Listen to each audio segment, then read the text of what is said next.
quoi? Le Seigneur m'a arrêté sur un texte qu'on a tellement l'habitude de lire. Et puis, j'ai commencé à prendre des notes. Vous savez, des fois, quand on lit un texte, on se dit, allez, Nicolas, rentre dans le détail, ce que je fais assez régulièrement. Et là, j'ai commencé à prendre des notes. Et puis, une note après une autre note, et puis après une autre note. Je me suis dit, waouh, Nicolas, mais tu peux faire 3 points là, sans aucun problème. Tu peux faire une prédication avec ça. Alors, j'étais personnellement encouragé par ce texte. Et puis, je me suis dit, eh bien, on va essayer tout simplement, avant de partir un peu en vacances, de regarder ce texte ensemble et de regarder un petit peu les notes que j'ai notées et qu'on va regarder en tout cas ce texte. J'ai pris ce texte dans l'évangile de Matthieu. On aurait pu prendre le texte dans un autre évangile, c'est le grand festin, la multiplication des pains. Vous savez que cette multiplication des pains, on le voit 4 fois dans l'évangile de Matthieu, dans l'évangile de Marc, dans l'évangile de Luc et dans l'évangile de Jean. C'est un des rares miracles qu'on voit que les 4 personnes qui ont écrit les évangiles, eh bien, on le voit systématiquement, ce texte. Alors, je vais lire à partir du chapitre 14, les versets 13 jusqu'au verset 21. 12 à 21, excusez-moi.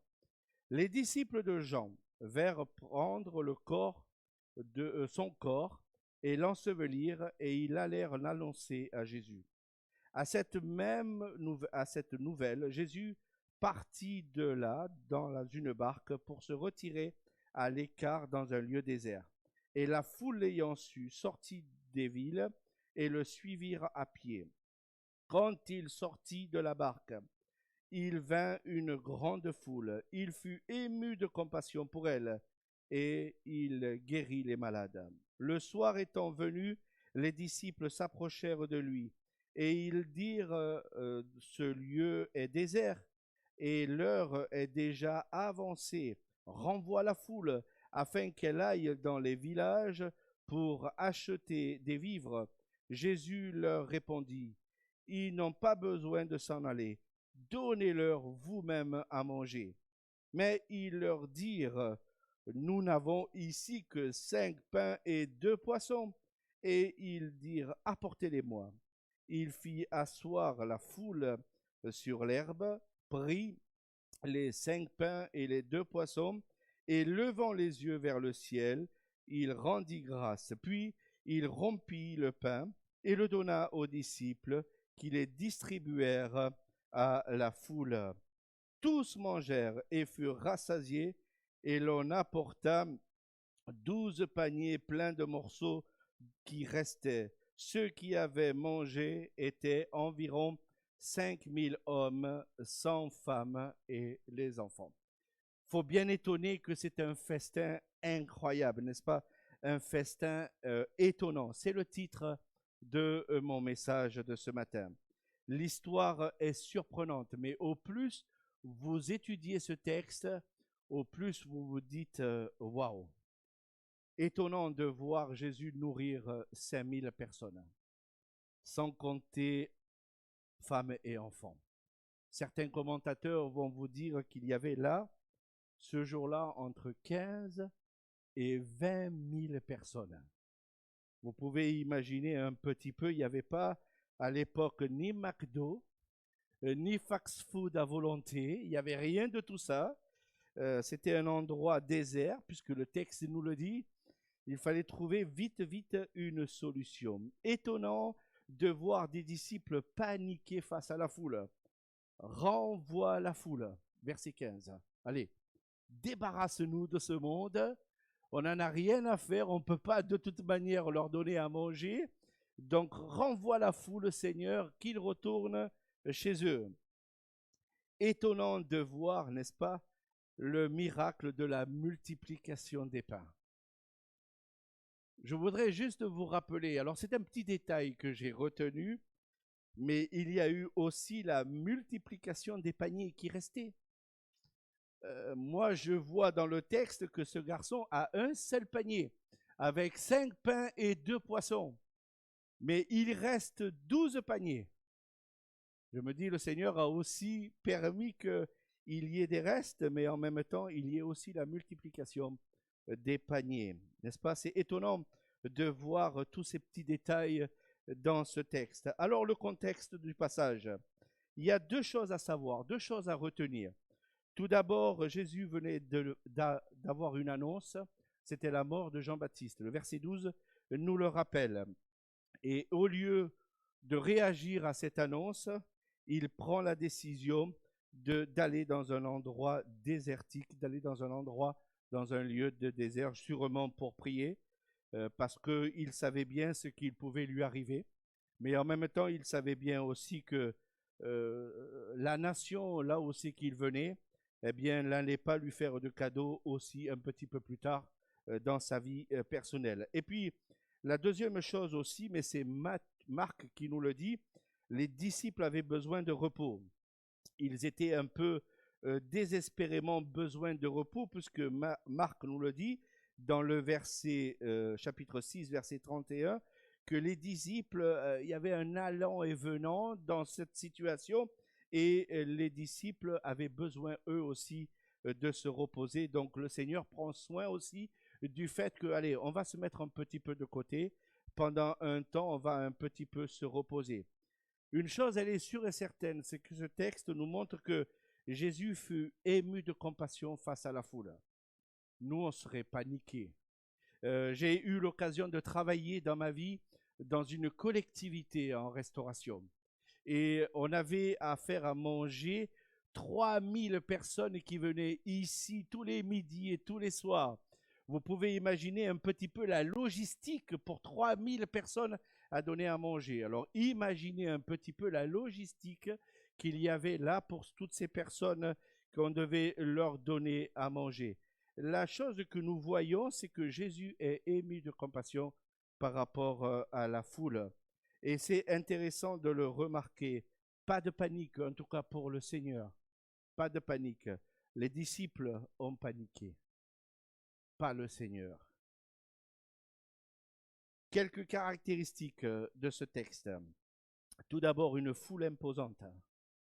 Jésus n'a pas peur de la foule. Beaucoup de personnes suivaient Jésus. Oh, ils suivaient Jésus pour les miracles qu'il faisait, c'est vrai. Pour l'enseignement qui était différent des scribes et des pharisiens, c'est vrai. Ils voulaient aussi le faire roi, nous dit Jean chapitre 6, verset 14. C'était une foule qui était languissante, abattue, blessée. Elle avait du mal à être soignée par les hommes religieux de l'époque, les scribes et les pharisiens. Ils étaient épuisés, égarés. Le Seigneur le savait. Et quand ces gens étaient devant lui, eh bien, il voulait tout simplement les rendre libres. C'était des personnes qui étaient affamées. C'était des personnes qui avaient besoin d'être enseignées. C'était des personnes qui avaient besoin de recevoir l'enseignement de Jésus-Christ. Et le Seigneur le savait bien. Vous savez que le mot ému de compassion, c'est touché au fond de ses entrailles. Il a été touché au fond de ses entrailles pour les deux aveugles dans Matthieu chapitre 20. Il a été touché dans ses entrailles pour un aveugle qui est venu le voir, pour un lépreux qui est venu le voir. Jésus a manifesté un chagrin avec la veuve de Naïs, nous dit la parole de Dieu dans l'évangile de Luc chapitre 13. Jésus était rempli de compassion. Une première leçon. Avec tout ce qui se passe dans le monde aujourd'hui, est-ce que nous sommes des hommes et des femmes remplis de compassion? Est-ce que nos églises sont des églises qui sont remplies de compassion? Avons-nous de la compassion les uns pour les autres? Quand un frère ou une sœur passe par un moment difficile, est-ce que nous avons de la compassion les uns pour les autres? Ça doit nous émouvoir, la compassion, jusqu'à déchirer nos entrailles, nous dit la parole de Dieu. Deuxième caractéristique dans ce texte, c'est que Jésus a testé ses disciples. Alors c'est vrai que Matthieu ne le dit pas, mais si vous allez dans l'évangile de Jean, le chapitre 6, les versets 5 à 7, on nous dit que le Seigneur va tester Philippe. par rapport à cette situation. Philippe va être testé puisque le Seigneur veut montrer à Philippe, eh bien, écoute, ta foi ne va pas plus haut que le plafond en ce moment. Je vais tester un petit peu ta foi. Et Philippe va lui dire, donne-leur à manger. Et dans le regard que le Seigneur va faire vis-à-vis de Philippe, eh bien, Philippe va voir qu'il a 200 deniers. Qu'est-ce que c'est pour donner à manger pour toutes ces personnes? Alors, il était capable de compter, apparemment, puisqu'il savait bien que ça allait coûter cher la situation. Il a regardé un petit peu qu'est-ce qu'il pouvait faire et qu'est-ce qu'il ne pouvait pas faire. Mais en attendant, le Seigneur voulait lui montrer là une situation qui allait sûrement le dépasser. Philippe avait besoin de voir la main de Dieu. Et il a vu avant la main de Dieu, puisque la Bible nous dit que le premier miracle que Jésus a fait, c'était aux noces de Canaan. Il a déjà vu la main de Dieu. Mais vous savez, souvent, on est comme un petit peu Philippe. Quand il nous arrive certaines choses, des difficultés comme cela, on reste sans réaction. On a beau voir la main de Dieu agir dans notre vie, mais on voudrait que la main de Dieu agisse tous les jours dans notre vie. Le jour où Dieu n'agit plus, alors là, on n'a plus de réaction. Et Philippe avait besoin de voir la main de Dieu agir dans cette situation, faire confiance au Seigneur. Est-ce qu'il avait une petite foi? Est-ce qu'il avait une grande foi? On ne le sait pas. Il aurait fallu lui demander, Seigneur, est-ce qu'il avait une grande foi ou une petite foi, cet homme? En tout cas, il a été mis à l'épreuve par rapport à la situation. Troisième caractéristique dans ce texte, c'est la générosité d'un garçon. Verset 17. La solution des disciples renvoie la foule. Voilà ce que les disciples débarrassent-nous, Seigneur, de ce problème. La solution de Philippe, on va acheter à manger pour tous. Combien ça va nous coûter? Hein? Souvent on est comme ça. Hein? Combien ça va nous coûter pour telle ou telle situation? C'est une bonne chose d'être comme cela, mais Philippe avait besoin d'être testé par rapport au problème. La solution d'André, lui, c'est qu'il trouve un petit personnage là, un bonhomme, un petit garçon qui avait 5 pains et 2 poissons. La Bible nous dit qu'il a été apporté auprès du Jésus. Alors on peut se dire, est-ce que les disciples lui ont enlevé le pain de la bouche? Pas du tout. Je pense que les disciples étaient d'accord, n'est-ce pas, de demander à ce garçon, bien sûr, de donner ces 5 pains et ces 2 poissons. Et je me dis, quand on donne quelque chose à Dieu, 12 paniers reviennent. Vaut mieux donner les choses au Seigneur, n'est-ce pas? Et la solution du Seigneur, c'est le grand miracle. Il va donner à manger et en même temps, ils vont récupérer 12 paniers, nous dit le texte. Donc c'est le fameux rien ne se gaspille, il faut toujours récupérer. Alors quelles sont les applications pratiques dans ce texte? Parce que c'est ça mes notes. Quelles sont les applications pratiques dans ce texte? Première application, commencer par ce que l'on possède. Commencer par ce que l'on possède. André a trouvé un garçon qui avait un petit déjeuner. Apporte-le à Jésus. Jésus, c'est ce qui nous demande de donner ce que l'on possède. Dans le texte, il n'est pas dit là qu'ils ont fait un crédit pour donner à manger. Ils n'ont pas dit dans ce texte qu'ils devaient donner au-delà ou faire une collecte supplémentaire, n'est-ce pas, pour apporter. Le Seigneur leur a demandé, vous avez un déjeuner, 5 pains et 2 poissons, apportez-moi ce que vous avez. Donc, commencez par ce que l'on possède. Dieu vint à notre rencontre, Dieu vient toujours à notre rencontre là où nous sommes, et il se sert de ce que nous avons, jamais de ce que nous n'avons pas. Dieu ne nous demandera jamais de donner quelque chose que nous n'avons pas. Ah, si j'avais plus d'argent, je donnerais à Dieu. Vous connaissez cette expression? Si je gagnerais au loto, l'agrandissement de l'église de Marolles-sur-Seine serait une affaire résolue. Ah, si j'avais plus de temps, je servirais plus le Seigneur. Connaissez cette expression? Ah, si j'avais plus de temps, je servirais plus le Seigneur. Ah, si j'avais plus de connaissances, je m'engagerais plus avec le Seigneur. Dieu ne te demandera jamais de donner ce que tu n'as pas. Et c'est ce qu'il faut voir dans le texte. Dieu s'est servi de 5 pains et de 2 poissons et il a nourri plus de 20 000 personnes. C'est pas merveilleux? Il y a plus de bonheur à donner qu'à recevoir. Vous connaissez ce texte? Ce texte que nous feuilletons vite fait, n'est-ce pas? Le français a besoin d'apprendre ça. Beaucoup d'hommes ont besoin d'apprendre cela. Il y a plus de bonheur à donner qu'à recevoir. Dieu aime celui qui donne avec joie.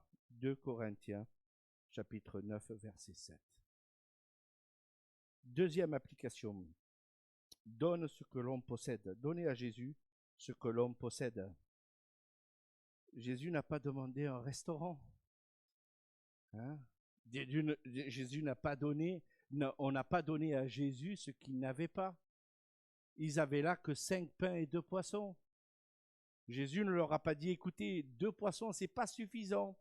Il y a le lac de Génézareth juste à côté, allez à la pêche, je vais vous faire une pêche miraculeuse. Il y a là de la farine, je vais multiplier la farine pour que vous puissiez donner des pains. Non, non, non, non, non, non. Ils ont donné à Jésus ce qu'ils possédaient. Allez, regardons un petit peu dans la Bible. Je vais faire un survol rapide dans la Bible pour voir ce que certains ont donné à Dieu et que Dieu s'en est servi. Exode chapitre 4, verset 2. Vous avez une question qui est posée. Dieu pose une question à Moïse. Moïse, qu'est-ce que tu as dans ta main? Qu'est-ce que Moïse va répondre? Un bâton. Un bâton de berger. Ça me suffit. C'est largement suffisant. Ton bâton va faire des miracles. Des preuves. À quoi ça a servi ce bâton? Exode chapitre 7. Il a fait le bâton changer en serpent. À quoi a servi ce bâton? Ce bâton a servi pour les 10 plaies en Égypte. À quoi a servi le bâton? Le bâton a servi à fendre la mer en deux. Exode chapitre 14. À quoi a servi le bâton? À combattre contre Amalek. Exode chapitre 17. À quoi a servi le bâton que Moïse avait? À faire le miracle, à taper, vous savez, sur le rocher pour faire revenir les sources. Je pensais, j'ai noté dans ma prédication, je le dis, vive les bâtons de berger. On ne m'a pas payé pour dire ce genre de choses ce matin. Mais c'est la vérité. Hein? Dieu s'est servi simplement d'un bâton que Moïse avait. Et quel bâton? Mais il n'avait rien d'autre qu'un bâton. Et Dieu s'en est servi. Dieu s'est servi d'un jeune David. Vous connaissez l'histoire de David qui a combattu Goliath. David, qu'est-ce que tu as dans ta main? Une fronde et une pierre. Mais ça suffit largement. On voulait lui donner une armure. Et Saül voulait lui donner une armure. Non, non, non, débarrasse-moi de ça. Moi, je n'ai pas besoin de cette armure. Mais par contre, j'ai une fronde. Et cette fronde, je sais très, très bien m'en servir. Ça suffit. Qu'est-ce que David a fait? Il a terrassé il a tué le géant avec sa fronde. Vive les frondes, hein? Vive les frondes. 1 Roi chapitre 17. Vous connaissez cette histoire à la veuve de Sarepta qui a fait un superbe gâteau avec un peu de farine et un peu d'huile d'olive. Est-ce que vous pensez qu'on peut faire un bon gâteau? Oui, je confirme. En tant qu'ancien cuisinier, on peut faire un gâteau avec un peu de farine et avec un peu d'huile d'olive. On peut en faire. Et croyez-moi, c'est délicieux. J'ai essayé. Avec un peu des herbes, ça donne tout un arôme sûrement. Qu'est-ce que tu as dans ta main? J'ai une poignée de farine dans un pot et un peu d'huile. Va faire un gâteau. Et Élie a profité du gâteau, n'est-ce pas? Vous connaissez l'histoire, hein? Grâce à cela, grâce à sa foi, le Seigneur a multiplié et la farine et l'huile, nous dit le texte.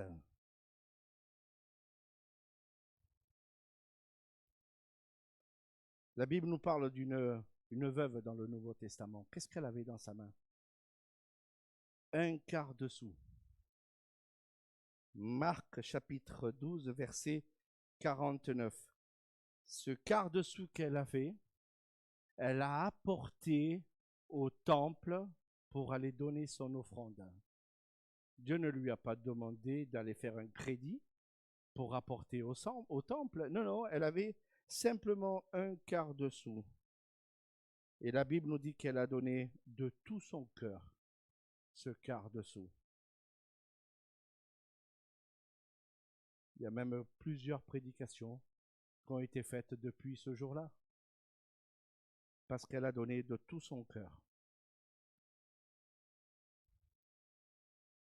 Dieu s'est servi d'un âne pour enseigner à Balaam. Je ne sais pas si vous voyez un petit peu la situation. Il y a un âne, si vous partez d'ici et que vous allez à Montereau, vous avez Gamvert sur la gauche, et puis juste en face, vous avez un âne. Je ne sais pas si vous avez déjà dialogué avec un âne. Vous lui avez peut-être donné à manger du pain, un peu de graines, mais parler avec un âne. Mais Balaam avait besoin de parler avec un âne. Dieu avait besoin d'enseigner Balaam par un âne. Et il s'en est servi d'un âne, n'est-ce pas? Pour lui parler, pour lui dire certaines choses, parce que ce qu'il était en train de faire n'était pas la gloire du Seigneur. Pardonnez-moi de vous le dire, mais parfois on a besoin d'un âne pour nous remettre sur le droit chemin. Peut-être que Dieu peut se servir d'un enfant pour nous enseigner les choses élémentaires de la vie.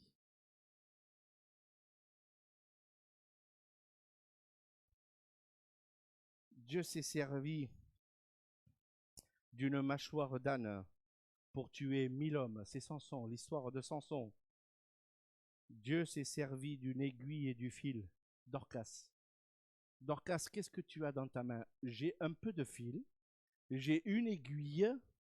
Eh bien, sers-toi-en parce que j'ai quelques pauvres dans cette ville qui ont besoin de toi.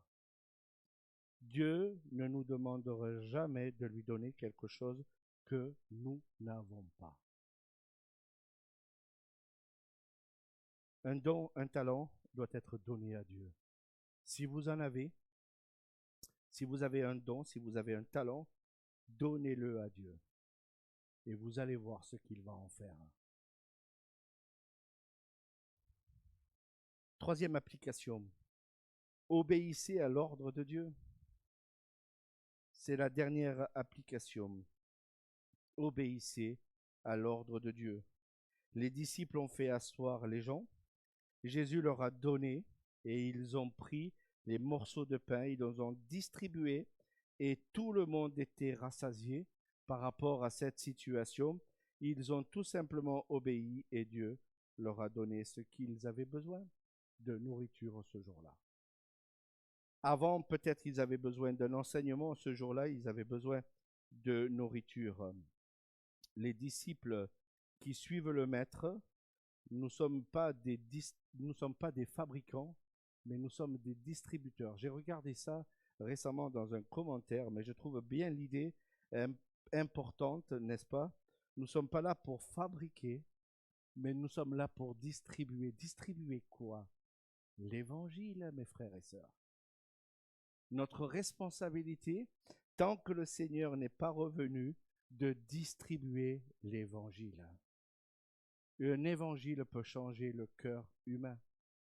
Un évangile peut changer une personne qui s'intéresse vraiment à Dieu.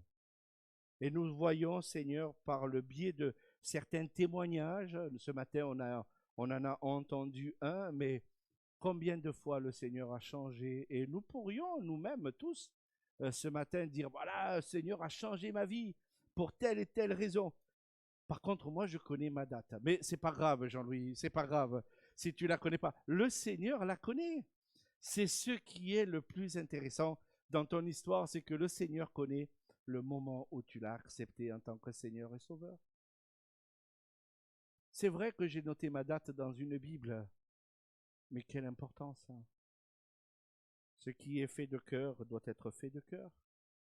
Et c'est ce qui est important, c'est que les personnes qui l'ont fait sont écrites dans le livre de la vie. Est-ce que vous êtes écrits dans le livre de la vie? Est-ce que vos noms, quand vous présenterez devant le Seigneur pourra vous dire, hey, Nicolas Bianco, rentre dans ma présence. Est-ce que votre nom sera entendu dans l'éternité? Est-ce que vous avez cette conviction que vous êtes écrit dans le livre de la vie? Parce que c'est ça le plus important. Si le Seigneur vous a fait cette promesse, elle est éternelle. Il ne vous la reprendra jamais, cette promesse. Elle est éternelle, elle durera éternellement. Conclusion de ce texte de ce matin. Le Seigneur nous donne, c'est vrai, au travers de ses applications, des choses intéressantes, c'est vrai, mais nous avons besoin de nous rappeler que nous devons obéir à l'ordre de Dieu, que nous devons tout simplement donner ce que l'on possède à Jésus. Et troisièmement, il faut commencer par ce que l'on possède. Dieu ne nous demandera jamais de donner quelque chose qu'on ne possède pas. Du temps d'Ésaïe, le drame était que les hommes consacraient leur temps et leur argent à ce qui ne se rassasiait pas, nous dit le texte, dans Ésaïe 55, versets 1 à 7. Que nous ne perdions pas de temps. Le temps va très vite, mes frères et sœurs. Ça peut tout s'arrêter. J'étais surpris d'apprendre que tu as 66 ans, mon frère. Ma femme m'a dit récemment qu'elle a 60 ans. Ça reste entre nous, hein. Enfin, c'est enregistré maintenant, c'est trop tard. Mais le temps passe vite, hein. Le temps passe très vite, hein. J'ai 58 ans. J'en reviens pas. J'en reviens pas. Où sont mes 20 ans? Oui, loin, très très loin. Mais le Seigneur a encore de belles choses à faire dans cette région. Et nous devons en prendre conscience. Alors, je voudrais te poser cette question. Qu'as-tu dans ta main que tu puisses donner à Dieu? Qu'est-ce que tu as dans ta main que tu puisses donner à Dieu? Amen. Je vais prier. Seigneur, je veux te remercier pour ta fidélité. Merci aussi, Seigneur, pour ces quelques commentaires qui ont été lus et puis mis aussi, Seigneur, au travers de cette prédication. C'est vrai que j'ai été touché personnellement par rapport à ces choses qui sont rappelées dans ce festin étonnant, Seigneur. Mais en même temps, Seigneur, des fois on est confronté un petit peu comme Philippe. On a besoin, Seigneur, de nous rappeler que notre foi peut être éprouvée et que parfois, eh bien, toi, tu te charges de ce que nous ne pouvons pas contrôler. Et Seigneur, tout ce que tu nous demandes, c'est de t'apporter ce que nous avons. Et Seigneur, il n'y a pas besoin de faire des plans sur la planète pour porter ce que nous n'avons pas. Alors Seigneur, que tu nous puisses nous apprendre à donner avec joie, de donner tout ce que nous avons, Seigneur, pour toi. Et nous savons au fond de notre cœur que tu vas le multiplier. Parce que ta parole le dit, Seigneur, tu t'es chargé de ces 5000 âmes qui avaient besoin d'être nourries ce jour-là. Alors Seigneur, que nous puissions prendre conscience que notre foi, parfois, elle est petite, mais si cette foi, Seigneur, elle est placée entre tes mains, elle peut devenir grande et on peut voir de grandes choses quand toute notre vie est placée entre tes mains. Alors que nous puissions te donner nos dons, que nous puissions te donner nos talents, que nous puissions aussi te donner ce que nous possédons et que tu puisses tout simplement le multiplier. À toi en revienne toute la gloire. Au nom du Seigneur Jésus-Christ. Amen.